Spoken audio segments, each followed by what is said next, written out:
the average remaining term is about 5 and 4 years. Most of these options are typically for 10 years when they're granted. The first 3 years are the vesting period. And these are the so-called intrinsic value of remaining stock options. You should think of that as a kind of write down on the value of the firm. Because these are outstanding obligations. You're not going to see options themselves in the balance sheet because they're contingent liabilities. Okay? So you should always use that as take down on the value. So if the company is worth, I don't know, $200 billion, you probably need to take, in this case, about $3 billion off of it. These guys don't have too much, but they do have it.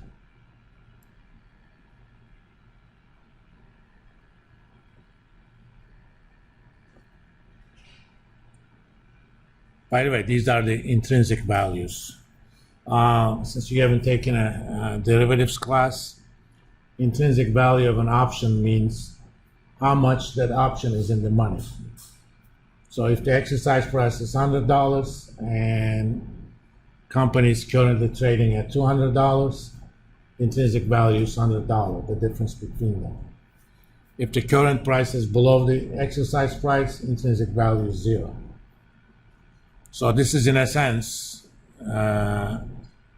if those options were to be exercised today, that's how much loss the company would have had. You should think of it that way.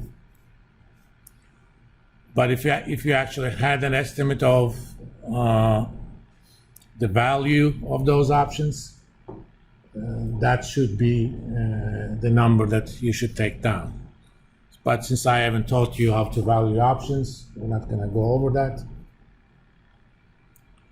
We would talk about it if this was a valuation class, which I may end up teaching next fall. We'll see.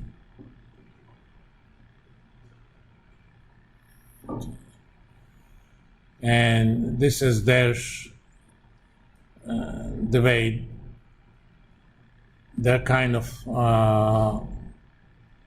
computing it. They're using parameters for the I think they're using the Black-Scholes model. Yeah. You need to put in some inputs for that formula. That's what they're using. They're assuming a volatility of 40%. Let me see if I have, just to show you what it means. Let's do.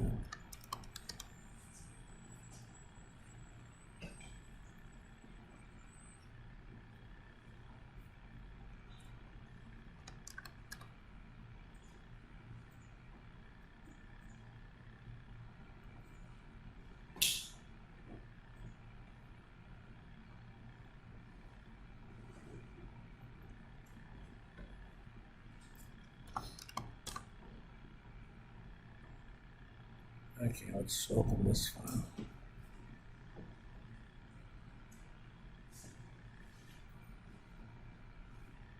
Why didn't open it?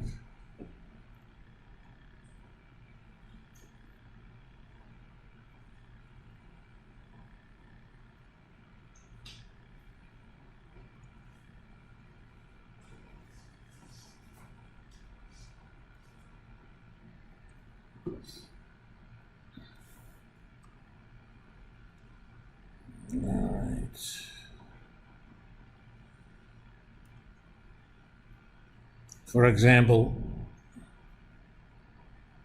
let's just do it for these using the average strike price and weighted average contract term. Let's see. Let's find the current price of Netflix, $435. Okay. 231. 40. I'm going to do the expiration so that time to expire is 541.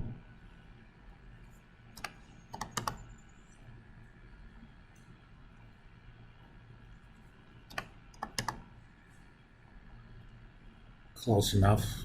Let me actually.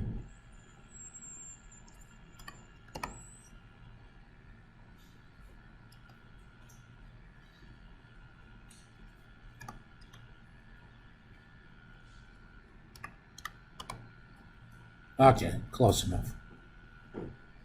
So that roughly means, on average, these options are going to expire sometime in April 2029. They're using 40% for volatility. They're using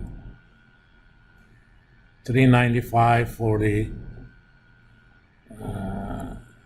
risk-free interest rate.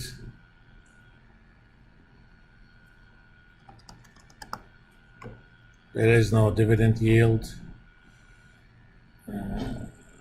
This kind of, they're kind of making an assumption that employees may exercise them earlier than it's optimal. But I'm not going to do that. These options are actually worth about $250 per share. Okay? They have how many options? 19 million. These are in thousands as far as I know.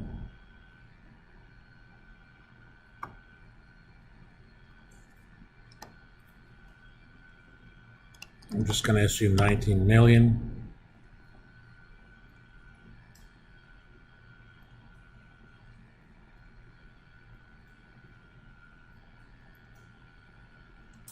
So the actual value of those options are about $4.8 billion. The intrinsic value is only about 278, at least as of December 2022. Intrinsic value now is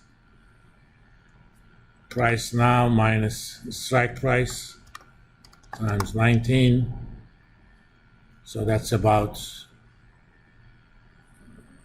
3.2 or 3.3. And the difference between them is kind of what we call time value of the option. Because there is still time left in the life of this option. That means there is a chance that price could be a lot higher, which means the loss of the company could be a lot higher. This number is sometimes known as the option overhang, because the original value of the option is already expensed, right? At the time these options were granted, they were assigned a value, and 1/3 of that were expensed as stock-based compensation expense over 3 years. But this one is kind of a hidden cost or hidden expense that you're not going to see anywhere in the balance sheet or financial statements. This is a contingent liability that's worth about $5 billion. I'm just rounding things up. That's a lot of money. I mean, even for Netflix that doesn't have a lot of options. Let's see what their market cap is. It's, $190 billion. $5 billion is worth about, 2.5% of that. Certain companies have a lot more options. Did we use Tesla as one of the companies? No, we didn't. Let me actually show you Tesla.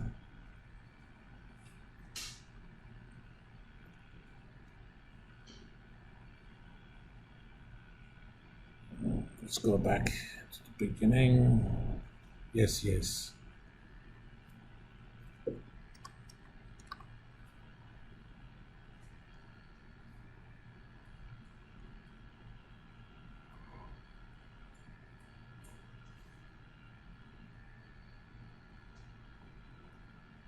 Why can't I see it?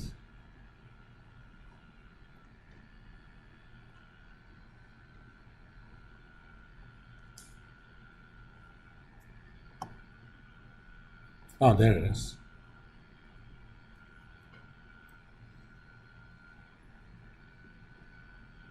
Latest thank you.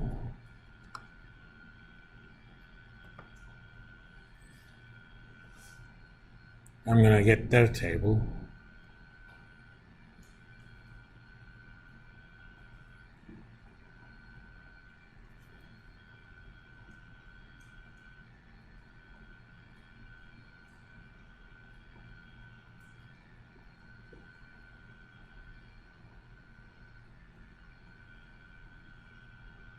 In this case, Tesla actually shows you exactly where the stock-based compensation went.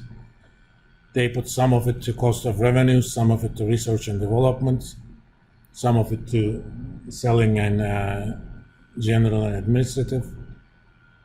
Not every company would do that.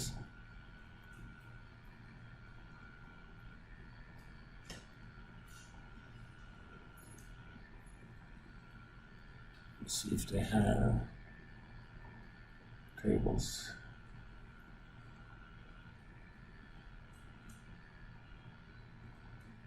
I don't think they do. Maybe they stopped issuing them because it has become a problem for them.